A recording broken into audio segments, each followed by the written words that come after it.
The email from Swiss National Bank popped up while I was sipping my morning coffee. Dear Miss Emma Crawford, this is a courtesy notice regarding an attempted access to account 7749. My hands trembled, nearly dropping my phone as I read on. Someone had tried to breach my grandmother's secret account, known only to her and me. My phone rang almost instantly. Emma, honey, my mother's voice oozed with fake warmth. We need you at dinner tonight. There are some family matters to discuss. Family matters was their code for dropping a bombshell. I'd heard it when they announced their divorce, when Dad remarried 2 years back, and when they declared my stepbrother Jason would take over the family company. I'll be there, I replied, keeping my tone steady. I knew exactly what this dinner was about. Stepping into my parents' sprawling mansion that evening felt like walking onto the set of a scripted drama. Mom, Dad, his new wife Patricia, and Jason sat in the formal dining room looking far too smug.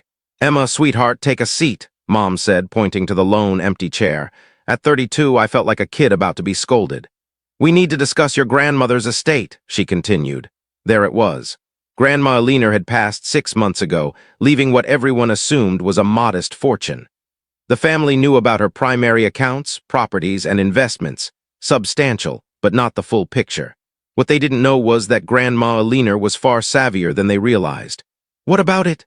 I asked, sipping my water. Dad adjusted his tie, a nervous tic from my childhood. We've made some changes to how the assets will be divided. Given the situation, we think it's best for the inheritance to go to Jason's family.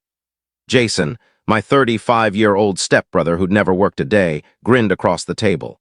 His wife, Amanda, cradling their newborn, nodded in agreement. After all, Patricia added, they've got a baby now. They need the stability more than a single woman with a solid career. I let their words roll over me. They rambled about family duty, doing what's right, and how I should understand. All I could think of was my last talk with Grandma Alina. They'll try to take it all, she'd warned, her sharp blue eyes undimmed by illness. Your father and his new family, your mother with her social ambitions, they've been after my fortune for years. She'd pressed a small key into my hand. The Swiss account is your safety net, darling. Don't tell them until you must. We've already moved most of the assets, Mom was saying, snapping me back to the moment. The properties, investments, and main accounts have been reallocated for the baby's future. I see, I said softly. And you didn't think to ask me. Oh, Emma, Mom sighed, don't make this hard, you know it's for the best. You're so independent, you don't need the money like they do.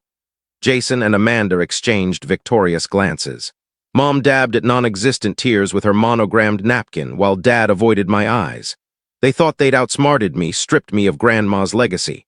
Well, I said, standing, if that's settled, I should head out. Early meeting tomorrow.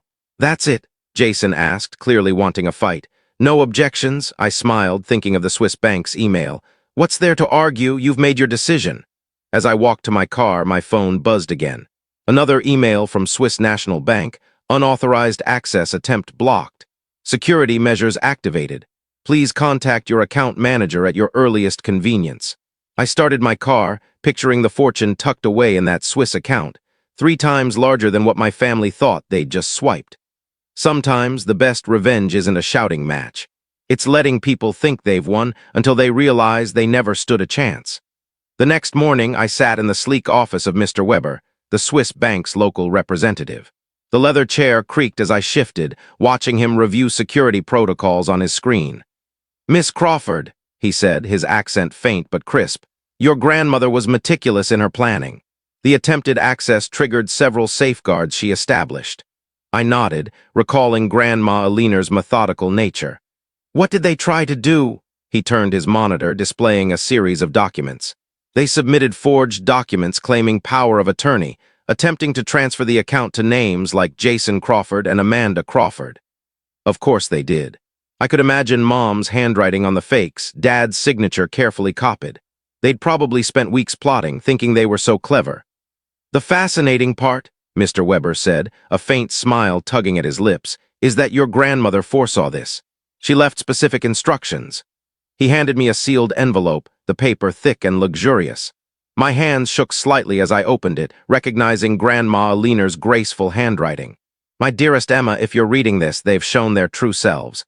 I've watched them scheme for years. Your father weakened by Patricia's influence, your mother's greed growing daily. But you, my sweet girl, have stayed true to yourself. The account they tried to breach is just the start. There's more, much more. Mr. Weber has the details. Show them what true strength looks like. All my love, Grandma Alina. Mr. Weber cleared his throat. Your grandmother created a complex web of accounts and investments.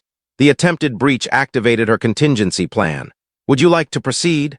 I thought of last night's dinner, Jason's smug grin, Patricia's patronizing tone.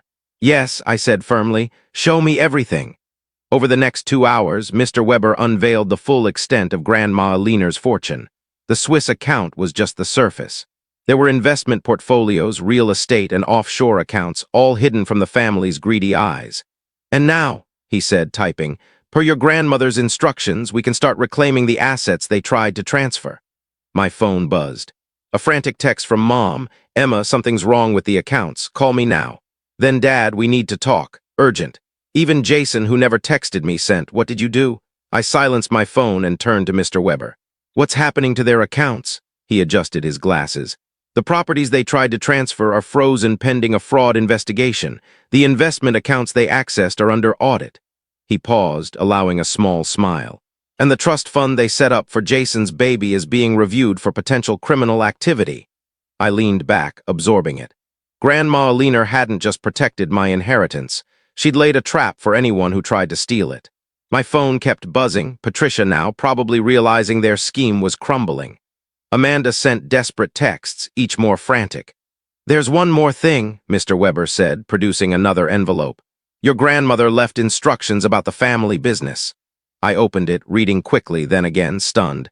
She'd left me controlling interest in the company. Mr. Weber nodded. Hidden in a shell corporation, the paperwork is airtight. Your father never had the authority to transfer control to Jason. I stood by the window, gazing at the city below. All those years of being underestimated, told I was too career-driven, not family-focused enough. And all along, Grandma Alina had been watching, planning, preparing. What's next, Miss Crawford? Mr. Weber asked. I turned to him, resolute. Start the process, all of it, and Mr. Weber, ensure every transaction is fully transparent. I want them to see exactly what's happening. As I left his office, my phone buzzed again. Mom, please, Emma, we can explain. Don't do this to your family. I thought about family, what it really meant. About Grandma Alina, who saw through their masks and planned accordingly. About how they tried to rob me, assuming I wouldn't fight back. Sorry, I texted back. You should have thought about family before trying to steal mine. 3 weeks later, I sat in what was once Dad's office at Crawford Industries, reviewing the final documents of the company's restructuring. The view from the top floor was unchanged, but everything else was different. My phone lit up with a message from Mr. Weber, all transfers complete. Legal proceedings initiated. Shall we proceed with the family meeting? Yes, I replied, send them up. I heard them before they appeared, Mom's heels clicking rapidly on the marble, Dad's heavy steps, Patricia's sharp voice echoing down the hall. The new security team opened the door. They looked different now, their smugness replaced by raw panic. Jason's designer suit was rumpled, Amanda's flawless makeup couldn't hide her exhaustion, and Patricia's composed facade had shattered. Emma, Mom began, stepping forward. You have to stop this nonsense, we're your family. I pointed to the chairs in front of my desk. Please sit, we have much to discuss. Discuss, Patricia snapped. You've frozen our accounts. The house, the cars, everything's under investigation. Jason can't even use his credit cards. I opened the leather folder on my desk, pulling out several documents. Actually, you mean my house, my cars, and my company's credit cards. Shall we talk about fraud? Dad shifted uneasily. Sweetheart, we can explain. The forged power of attorney, I cut in. The fake transfer papers. Or maybe the backdated company ownership documents you tried to create for Jason. Amanda clutched her baby tighter. Think of your nephew, you're stealing his future. No, I said calmly. I'm protecting his future from people who think fraud is a family tradition. I laid out the documents, watching their faces as they recognized Grandma Alina's signature, the bank statements, the property deeds, proof of their attempted theft. Grandmother left everything to me, I explained. The company, the properties, the investments, all of it. She knew you'd try this. The accounts you thought you accessed, decoys. The real fortune was hidden where you'd never look. You can't do this, Mom whispered, her voice trembling. I can and I am. I paused, pulling out another set of papers. But I'm giving you a choice. They leaned forward, hope flickering. Option 1, I move forward with legal charges, fraud, forgery, attempted theft. The prosecutors are very interested. You'll lose everything, including your freedom. Jason paled. Patricia gripped Dad's arm. Option 2, I continued. You sign these, resignation letters, legal agreements, and admissions of what you did.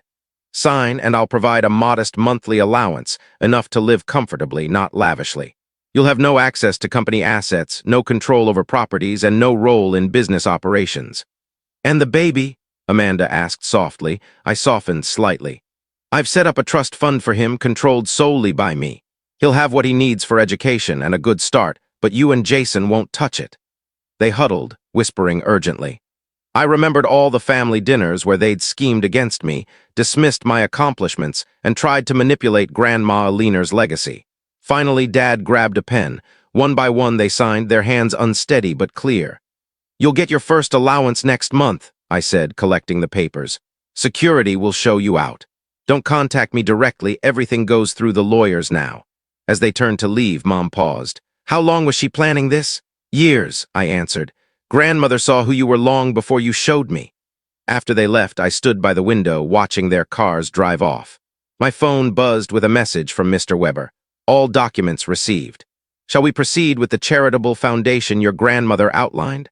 I smiled, thinking of Grandma Alina's final gift, not just the fortune, but the wisdom to use it wisely. Yes, I replied, let's start. I opened my desk drawer, pulling out her last photo taken at my graduation. She was radiant with pride, her eyes twinkling with the secret she'd kept for years. You were right, Grandma, I whispered. Sometimes the best revenge isn't just winning, it's proving them wrong about who you are. I turned to my computer, ready to build something new, something that would make her proud. Sometimes family isn't about blood or names. It's about who believes in you enough to help you become your best self.